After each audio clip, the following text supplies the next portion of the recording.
ઓમ નમઃ શિવાય. શ્રાદ્ધ ભાગ 1 ત્યાગરાજ. સેંકડો વર્ષ પહેલાની આ ઘટના છે. રામ બ્રહ્મ નામનો એક બ્રાહ્મણ હતો. ભગવાન શ્રી રામચંદ્ર તેના ઉપાસ્ય દેવ હતા. વૈભવવશ પન્ન રાજા નામનો તે ઉપાસક હતો, પરંતુ તેનું રાજ્ય તો કંગાલિયત ઉપર જ ચાલતું હતું. તેની પત્ની શાંતા અતિ સુશીલ અને ધાર્મિક હતી. જન્મ જન્માંતરનું પુણ્ય હોય તો આવી પત્ની મળે, નહીં તો બિચારા પતિને રોજ પત્નીના મહેણા ખાવા પડે.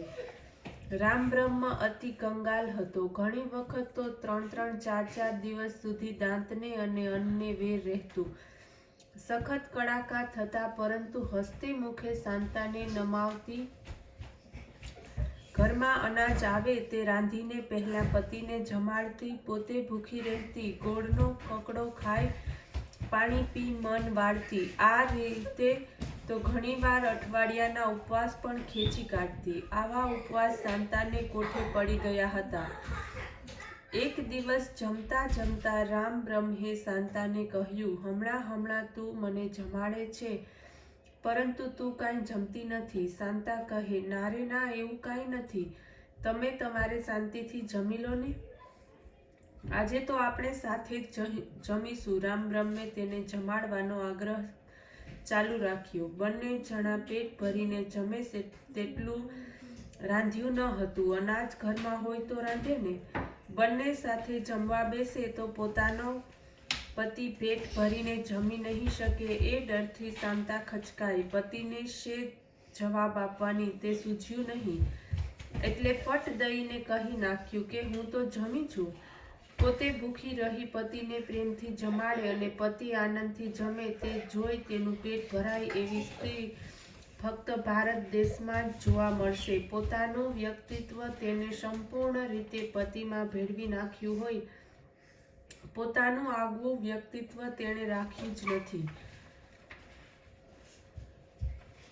જ્યારે આ રીતે એક જીવન બીજા જીવન ભળી જશે, ત્યારે જ પાછી ભારતીય સંસ્કૃતિ ઊભી થશે. તે માટે જરૂર છે ત્યાગ અને પ્રેમની. ત્યારે એ સંસ્કૃતિનું પુનર્સ્થાપન થશે. ત્યારે તેમાં નારીનો હિસ્સો નાનો સૂનો નહીં હોય. રામ બ્રહ્મ સમજી ગયો કે ઘરમાં પૂરતું રાંધ્યું નથી, તેથી શાંતા પોતાને એકલો જમાડે છે. તેણે કહ્યું, શાંતા, તું ખોટું બોલે છે. મને મૂકીને તું જમી ન શકે. હું જમું અને તું ભૂખી રહે તે મારાથી સહન નથી. એક દિવસ હું જમું અને એક દિવસ તું જમ. તને યાદ હશે શાંતા, લગ્ન વખતે આપણે અગ્નિદેવને સાક્ષી રાખી સોગંદ લીધા હતા કે ધર્મ ચ અર્થ ચ કામ ચ નાતિ ચરામી. અને આજે હવે હું તને ભૂખી રાખીને જમું તો પછી હું પાપનો ભાગી થાવ ને. કંગાલિયતમાં પણ એક જાતની ભવ્યતા હોય છે. સામાન્ય રીતે આર્થિક અછત હોય ત્યાં ગાઢ પ્રેમ હોય છે, પરંતુ તથા જ તે પ્રેમને ઘટવા માંગે છે. પછી તે પતિ પત્નીનો પ્રેમ હોય કે ભાઈ ભાઈનો પ્રેમ હોય. રામ બ્રહ્મ અને શાંતા આ રીતે એકબીજાની પ્રેમાળ હૂંફથી દિવસો વ્યતીત કરતા હતા. તેમના આ પ્રેમાળ સંસારને 2 ફૂલો પણ આવ્યા. એકનું નામ જયેશ અને બીજાનું નામ રામનાથ. જીવનનો બહુ મોટો ભાગ આ બાળકોને ઉછેરવામાં અને તેમની સાથેની બાળ લીલામાં જ વ્યતીત થવા લાગ્યો. બંને બાળકો જેમ જેમ મોટા થવા લાગ્યા તેમ મા બાપને ખબર પડી કે બાળકોમાં બુદ્ધિ છે પણ ભક્તિ નથી. પુત્રના લક્ષણ પારણામાંથી જ જણાઈ આવે. છોકરાઓનું વર્ણન અને રીતભાવ જોઈ રામ બ્રહ્મ અને શાંતાને ઘણું દુઃખ થયું. તે બંનેમાં ભાવ હતો, ભક્તિ હતી. તેમને થયું કે ભગવાને આવા બાળકો શા માટે આપ્યા હશે? તે પ્રભુ કાર્યમાં શું ઉપયોગી થશે? મોટા થશે, પરણશે, સંસાર કરશે, ઘરડા થશે, અંતે મરી જશે.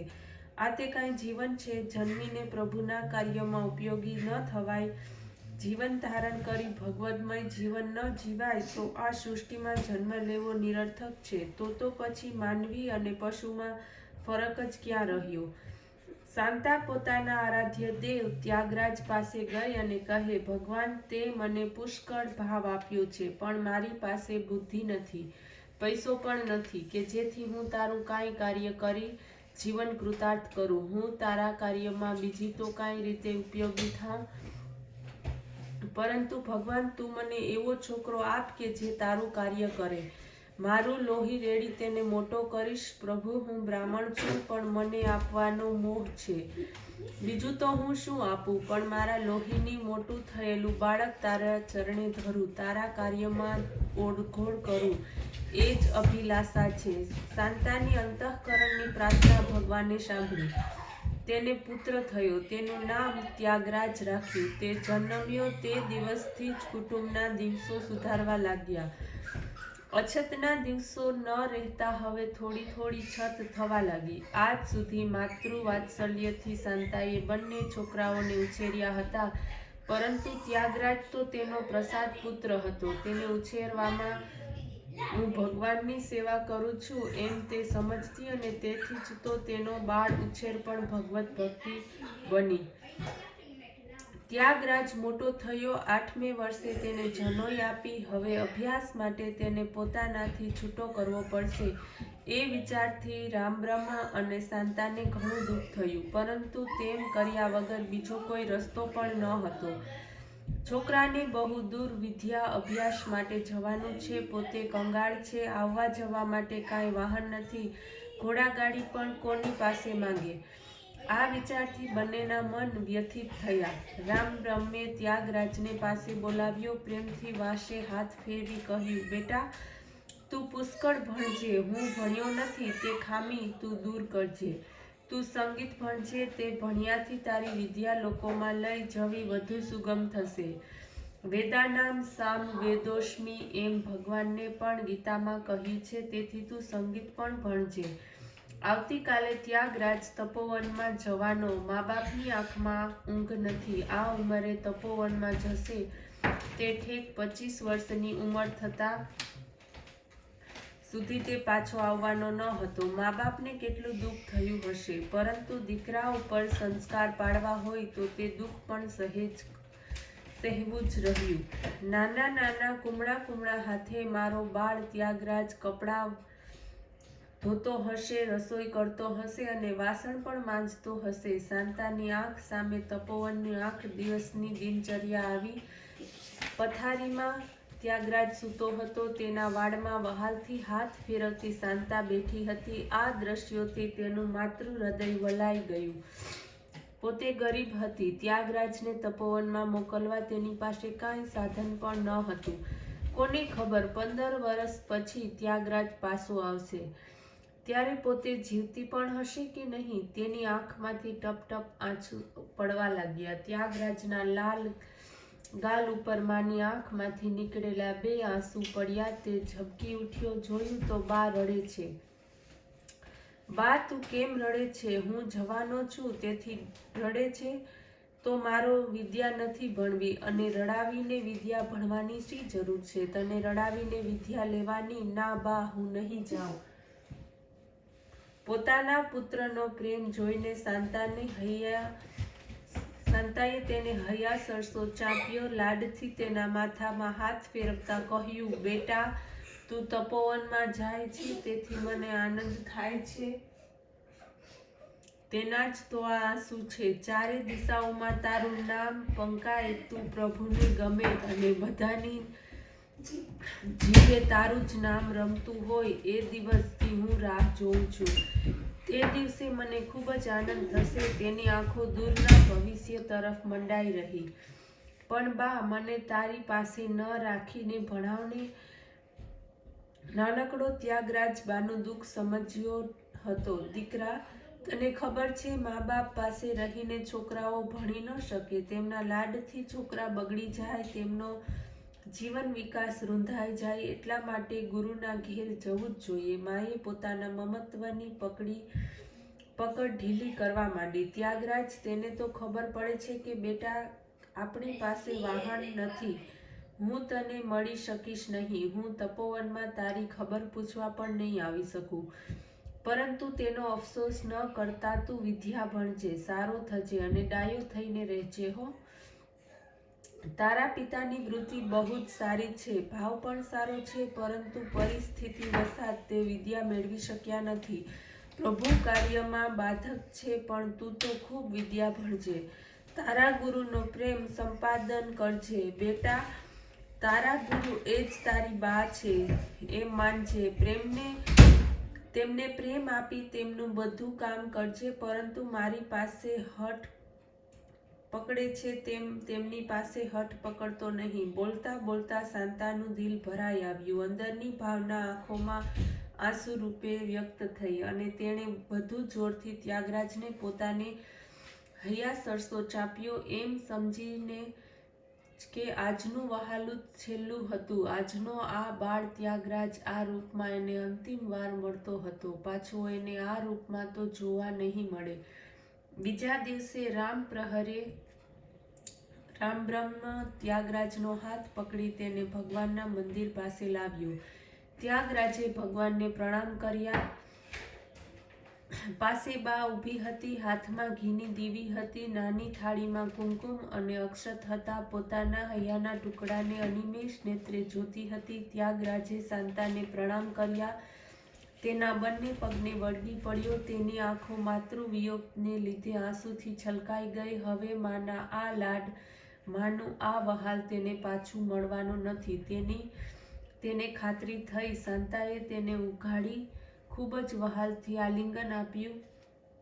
આંખોમાં આવેલા ઝળહળિયા તેણે પાલવના છેડાથી ઝટઝટ લૂછી નાખ્યા. આ શુભ પડે આંખમાં આંસુ સાથે અંત અને ભારે હૃદયે તેણે ત્યાગરાજને વિદાય આપી. બા, હું સારો થઈશ, ડાહ્યો થઈને રહીશ. રોજ સાંજે તને યાદ કરીશ. તું પણ મને યાદ કરજે બા.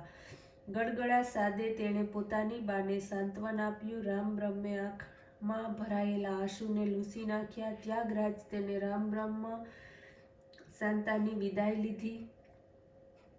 8-10 વર્ષની ઉંમરે બાળકને તપોવનમાં મોકલવાની આ દેશની પરંપરા હતી. 14-15 વર્ષે બાળક ગુરુ પાસે રહી વિદ્યા અભ્યાસ કરે. તપોવનમાં ગુરુ શિષ્યની યોગ્યતા પ્રમાણે વિદ્યા આપતા. રામ બ્રહ્મની આંતરિક ઈચ્છા હતી કે ત્યાગરાજ સંગીત ભણે, પરંતુ એ વાત કુલપતિને કહેવાય કેમ? રામ બ્રહ્મને વિશ્વાસ હતો કે ત્યાગરાજની યોગ્યતા પ્રમાણે ગુરુજી તેને વિદ્યા આપશે. તત્કાલીન શિક્ષણ પ્રણાલિકામાં તેને શ્રદ્ધા હતી. આજના ભણતરનો પ્રવાહ એનાથી તદ્દન ઉલટો જ છે. આજે સમાજની વિત્ત શક્તિ ખોટી રીતે વેડફાય છે. છોકરામાં બુદ્ધિ ન હોય તે છતાં પ્રત્યેક બાપને પોતાના છોકરાને વિજ્ઞાનની લાઈનમાં મોકલાવેલા છે. અર્થપ્રધાન સમાજમાં એવું થાય જ છે. પરિણામે બાપ પૈસા બગાડે છે, છોકરો વર્ષ બગાડે છે અને એક જગા રોકી લઈ વિદ્યાર્થીની તક ઝૂંટવી લેવાય છે. આની પછવાડે જે ક્ષેત્રમાં વધુ પૈસા મળે તેમાં જ છોકરાને મોકલવો એ મૂળભૂત કલ્પના છે. આને લીધે આજે શિક્ષણ સુથાઈ ગયું છે.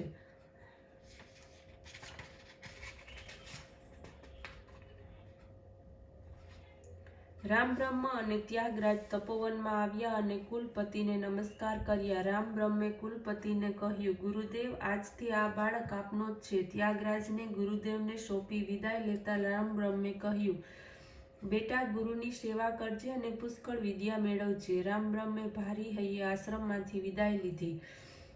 દીકરીને સાસરે વળાવતા જેવું દુઃખ થાય તેવું જ દુઃખ દીકરાને તપોવનમાં મૂકતા થયું. રામ બ્રહ્મ ત્યાગરાજને તપોવનમાં મૂકી પાછો ફર્યો.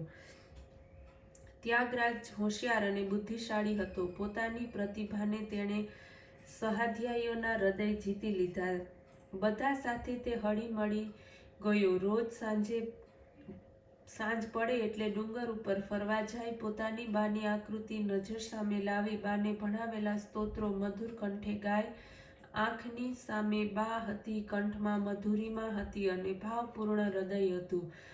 તેના સંગમમાંથી નીકળેલા ગાયનમાં આલાપ અને સૂર ન હતા. તે તો એક બાળકનું હૃદય જ્ઞાન હતું. એક સંધ્યાએ ફરતા ફરતા કુલપતિએ આ ભાવપૂર્ણ આલાપ સાંભળ્યા. તપાસ કરી તો ખબર પડી કે તે તો બાળ ત્યાગરાજ હતો. વહાલથી તેને પાસે બોલાવી તેના મસ્તક ઉપર હાથ રાખી ગુરુએ મૂક આશીર્વાદ આપ્યા. બીજા દિવસથી તેને સંગીતનું શિક્ષણ પણ મળવા લાગ્યું. ભણતર વેચાતું મળતું નથી, વિદ્યા લેવાતી નથી હોતી, મેળવવાની હોય છે. ત્યાગરાજે જોતજોતામાં બધી વિદ્યા મેળવી. વિદ્યાની સાથે સાથે તેના જીવનમાં ભક્તિ હતી. તેને હૈયે ઊંડે ઊંડે એક વાત દ્રઢ થઈ હતી કે વિદ્યા એ તો સરસ્વતી છે, તેને સી રીતે વેચાય. વિદ્યા એ માં છે, તેના ખોળામાં માથું મૂકી જીવન વિકાસ સાધવાનો છે. આવું ભાવપૂર્ણ હૃદય લઈ ત્યાગરાજ તપોવનની બહાર આવ્યો. જે સ્થિતિમાં મા પાસેથી વિખૂટા પડતા થાય છે, તે જ સ્થિતિ તપોવનમાંથી ગુરુની વિદાય લેતા થાય છે. આજે આપણું ભાવ જીવન જ ખુલાસ થયું છે. આપણે બધો વ્યવહાર રોકડિયો થયો છે, એટલે આવા ભાવપૂર્ણ જીવનનો આપણને અંદાજ આવવો પણ મુશ્કેલ છે.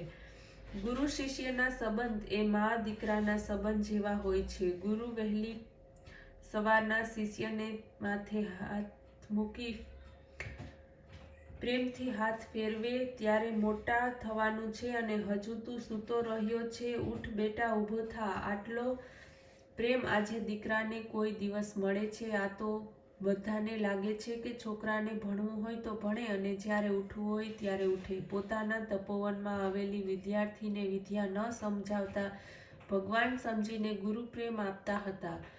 12 વર્ષ આવા ગુરુના સાનિધ્યમાં રહ્યા પછી તેમનાથી વિખૂટા પડવું એટલું દુષ્કર છે.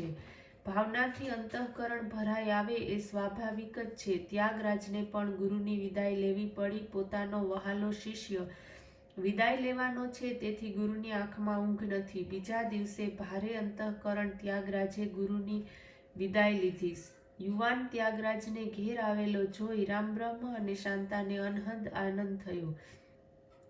વિદ્યાની સાથે સાથે તેના જીવનમાં ભક્તિ પણ હતી. રામબ્રહ્મ અને શાંતાને પોતાનું જીવન કૃતકૃત્ય લાગ્યું. પાર્વતી નામની સુશીલ કન્યા સાથે તેનું લગ્ન કરી મનના સમાધાન સાથે રહેલા રામબ્રહ્મ અને પછી શાંતાએ પણ કાયમની વિદાય લીધી. થોડા જ વર્ષમાં પાર્વતી પણ ગઈ. પત્ની ચાલી જતા ત્યાગરાજને લાગ્યું કે હવે કોઈ બંધન નથી રહ્યું. બંને મોટા ભાઈઓ ભોગવાદી હતા. બધા જ પ્રેમ તંતુઓ તૂટી ગયા હતા. ભક્ત ભગવાનનો જ એક તંતુ બાકી રહ્યો હતો. ગુરુ પાસે આવી તેમને પ્રણામ કર્યા અને કહ્યું, ગુરુદેવ, આપના આશીર્વાદ લઈ સંસાર કર્યો, પરંતુ હવે સંસારનું કોઈ બંધન નથી રહ્યું, માટે હવે મને કાયમ માટે આપની સેવામાં જ રાખી લો. ગુરુએ તેને ફરી લગ્ન કરવા સમજાવ્યો. તેની સાથે શાસ્ત્રાર્ય કર્યો. સામાજિક દ્રષ્ટિએ પણ અપરિણિત માણસે સમાજમાં રહેવું ન જોઈએ અને તેમાં પણ જેણે પ્રભુનું કાર્ય કરવાનું છે તેમનું જીવન તો શંકાથી પણ રહેલું હોય છે. જેટલું નિસંશયથી જીવન તેટલું કાર્ય વધુ થાય. આધ્યાત્મિક દ્રષ્ટિએ પણ લગ્ન જીવન વિકારો સામે કિલ્લાની જેમ રક્ષણ આપે છે. ગુરુની આજ્ઞાથી ત્યાગરાજે કમલાંગના સાથે પાછું લગ્ન કર્યું, પરંતુ સંસારમાં તેનું લક્ષ્ય ન હતું. ત્યાગરાજ પાસે વિદ્યા હતી, ભક્તિ હતી, પણ તે રાજ માન્ય થઈ શકે તેમ ન હતો. છતાં પણ તે કોઈ રાજ દરબારમાં ન ગયો. બંને વ્યવહારુ ભાઈઓને તે ન રૂચ્યું અને ત્યાગરાજને તેમણે સ્પષ્ટ સંભળાવી દીધું કે તું અમારાથી છૂટો થા. ત્યાગરાજ છૂટો થયો. ત્યાગરાજે પોતાના હિસ્સાના કુળના ઉપાસ્ય દેવ રામની મૂર્તિ જ ફક્ત લીધી. જયેશે કહ્યું, તારે મૂર્તિ જોઈતી હોય તો તું ભલે લે, પણ અમારે તો અમારો ભવ સુધારવો છે. તારે મૂર્તિ લઈને છૂટવું હોય તે અમને વાંધો નથી, પરંતુ આ જાગીર અમને આપી દે.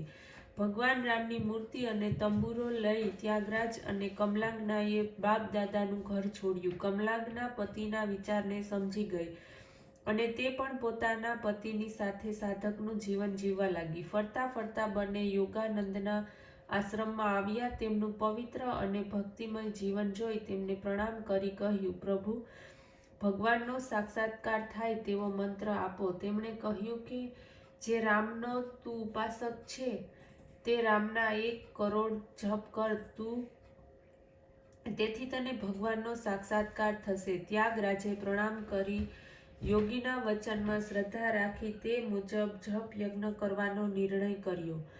યોગાનંદ તેનો મનોભાવ સમજી ગયા. તેને પાછો બોલાવી પૂછ્યું, શું કરવાનું? તે સમજ્યો ને? રામ નામનો જપ કરીશ. ત્યાગરાજ, તું વિદ્વાન છે, બુદ્ધિશાળી છે, તારી પ્રજ્ઞા તેજસ્વી છે. તને જપ કરવાનું કહ્યું એનો અર્થ તે ફક્ત રામનું નામ 1 કરોડ વાર નામ લેવા પૂરતો મર્યાદિત કર્યો? 1 કરોડ નામ લે એટલે 1 કરોડ જીવોને ભગવાન રામ તરફ વાળ. આજે માનવ ભગવાનને ભૂલ્યો છે. ભૂખ લાગે ત્યારે ખાય છે અને ઊંઘ આવે ત્યારે ઊંઘી લે છે. જેમને ઈશ્વરાભિમુખ કર ત્યાગરાજ સમજી ગયા અને યોગાનંદના કહ્યા મુજબ તેમણે 1 કરોડ રામ નામની દીક્ષા લીધી. ત્યાગરાજના જીવનમાં ત્યાગ હતો જ, ભક્તિ હતી, વિદ્યા હતી અને સંગીત હતું. કર્મ ન હતું. તે કર્મની પણ શરૂઆત થઈ. પતિ પત્ની બંને ગાતા ગાતા ગામે ગામે ફરે છે, ભક્તિ કરતા જાય છે અને લોકોને પ્રભુનું નામ લેવાનું સમજાવે છે. ભગવાનનું નામ લઈ ઉઠો, ભગવાનનું નામ લઈ જમો, ભગવાનને યાદ કરો, સૂઈ જાઓ. જીવનની પ્રત્યેક કૃતિ ભગવાનને યાદ કરીને કરો. આ રીતે માંથી ભગવાનથી વિખૂટા પડેલા જીવોને તેઓ ભગવાન પાસે લઈ જવા લાગ્યા. 41-42 વર્ષની ઉંમરે તેમને વાચા સિદ્ધિ પ્રાપ્ત થઈ. તે બોલે તે પ્રમાણે થાય, તે કહે તે વૈભવને શિખરે ચડે અને ગુસ્સે થાય તો બાળે.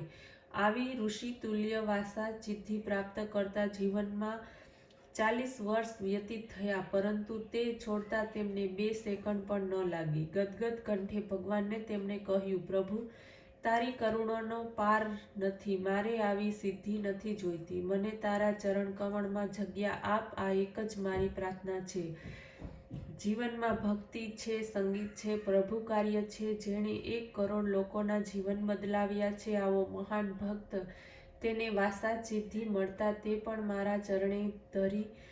ભગવાન રામને થયું, ક્યારે મારા લાડકા ભક્તને ભેટું, ક્યારે એને આલિંગન આપું. ભગવાન રામની મૂર્તિમાં ત્યાગરાજજી એકાગ્ર કરી બેઠા હતા, તેમાં તલ્લીન થયા. આવ્યું કોણ, ગયું કોણ તેનું પણ ધ્યાન નથી. તેમને સમાધિ લાગી. ભગવાન રામચંદ્રના દર્શન કરતા બેઠા છે. આંખો ખોલી તો ભગવાન નથી. આર્તનાદ તેમણે ભગવાનને હાક મારી, પ્રભુ, તું કરુણા સાગર છે. મારા ઉપર અસીમ કરુણા કરી તું આવ્યો, પણ હું અભાગ્યો, મેં તને આવકાર્યો પણ નહીં. મારી ઝૂંપડી તારી ચરણરજથી વંચિત છે. આ જગતનો ઉત્પાદક, જેણે જગત ઊભું કર્યું, તે જેનું પાલન કરે છે, તે જગદીશ સામે ચાલી મારે ઘેર આવ્યો અને મેં તને આવકાર ન આપ્યો. તેનું મન વિહ્વળ થયું. તેની આ વિહ્વળતા કાઢી નાખવા જાણે કેમ ન હોય તેમ એક કરચલી પડેલો વયોવૃદ્ધ આગંતુક તેને ઘેર આવ્યો. હું ભૂખ્યો છું, મને કાંઈ મળશે? વૃદ્ધે પૂછ્યું. આપ શું લેશો? ત્યાગરાજે નમ્રતાથી પૂછ્યું. હું તો ભાવ ભૂખ્યો છું. તારો કંઠ સારો છે તો કાંઈ સાંભળીને હું કૃતાર્થ થવા આવ્યો છું. કંઠ તો નર્તિકાનો પણ સારો હોય, ત્યાગરાજે કહ્યું. પરંતુ વૃદ્ધના આગ્રહને માન આપી તેણે ભજન ગાવાની શરૂઆત કરી. પ્રભુ, આ અભાગ્યાના બારણે તમે કેટલા પ્રેમથી અને વિશ્વાસથી આવ્યા હશો, પણ પ્રભુ, તમે મારા બારણે આવ્યા પછી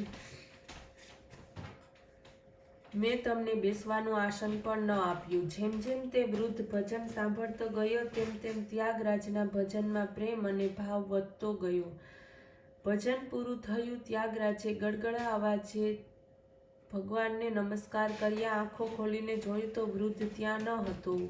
બપોર થઈ, સાંજ પડી, પણ વૃદ્ધ પાછો ન આવ્યો. જમવાની રાહ જોતા ત્યાગરાજ સૂઈ ગયા. ઊંઘમાં તેમણે સ્વપ્નમાં નારદજી આવ્યા અને તેમણે કહ્યું, ગાંડા, જેની વીણા સાંભળવા ભગવાન આતુર હોય છે, તે નારદ હું તારું સંગીત સાંભળવા વૃદ્ધના વેશમાં આવ્યો હતો. તારું સંગીત સાંભળી કૃતાર્થ થયો છું, પણ ત્યાગરાજ, તારી વાણી તું તેજસ્વી રાખ. દુબળા હોય તે રડે, તારી વાણી રડતી ન હોવી જોઈએ. તારા સંગીતમાં અલૌકિક મધુરિમા છે. મારે તને કાંઈક આપવું જોઈએ. ભાવથી ગાનાર તારા જેવાને હું આપું પણ શું?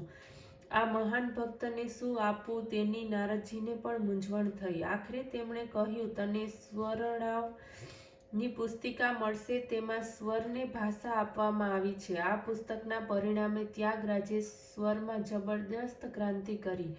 નવા સ્વર, નવો તાલ, નવો રંગ લાવવાથી સ્વર શાસ્ત્રને એક આગવી દીક્ષામાં જુદો વેગ મળ્યો. તે કાળે સરાત્મક રાજા રાજ્ય કરતો હતો. તેની પાસે અઢળક સંપત્તિ હતી. આ બધી સંપત્તિ ક્યાં વાપરવી તેની મૂંઝવણ હતી. ત્યાગરાજની ખ્યાતિ તેના કાને પડી. તેણે અતિ હેતપ્રીતથી ત્યાગરાજને દરબારમાં લાવવા નોતરું મોકલ્યું. પરંતુ અતિ નમ્ર ભાવે ત્યાગરાજે કહેવડાવ્યું, રાજા, મારે તારા માન સન્માનની કિંમત નથી. મારે તારો દરબાર નથી જોઈતો. મારે જોઈએ છે પ્રભુ રામચંદ્રનો દરબાર. બીજા દરબારની મને જરૂર નથી. રાજા સમજી ગયો કે આ કોઈ સામાન્ય પંડિત કે ભક્ત નથી, પણ કોઈ મહાન સંત છે. તેને આ ભૌતિક વૈભવ અને સંપત્તિની પડી નથી. પરંતુ જયેશ અને રામનાથને જ્યારે એ ખબર પડી ત્યારે તેઓ ગુસ્સે થયા. તેમણે ત્યાગરાજની મૂર્તિ છીનવી લીધી અને કહ્યું, ન જોયો હોય તો મોટો ભગતડો રાજાએ આમંત્રણ આપ્યું તેની પણ ના પાડે છે. ત્યાગરાજે કમલાંગને કહ્યું, આપણે ઘણું ફર્યા, હવે આપણે વ્યંકટેશની તીર્થયાત્રા કરવા જવું જોઈએ. તેઓ પૂર્વ તરફ વ્યંકટેશના મંદિરમાં આવ્યા. કરોડો લોકોના જીવનો તેણે બદલાવ્યા, રડતા ને હસતા કર્યા. જેનું સંગીત સાંભળી મહર્ષિ નારદ જેવા પોતાનું જીવન કૃતાર્થ થયું સમજતા હતા. તેની ભક્તિ, વિદ્વતા અને તેજસ્વીતા જોઈ પ્રભુ રામચંદ્ર તેને ભેટવા આવ્યા. આવો આ મહાન ભક્ત વ્યંકટેશના મંદિરમાં આવ્યો, પરંતુ પૂજારી તેને ક્યાંથી ઓળખે? તેની મહાનતા અને ભવ્યતા સમજવા તેની પાસે અંતઃચક્ષુ ક્યાં હતા? મંદિરમાં પડદો પડ્યો હતો. આર્તનાદે ત્યાગરાજે ભગવાનને પોકાર્યા, પ્રભુ, તારી અને મારી વચ્ચે પડદો રહ્યો નથી, તો પછી હજુ અહીં પડદો કેમ છે? પડદો ખુલી ગયો અને તેને શ્રી વ્યંકટેશના દર્શન થયા.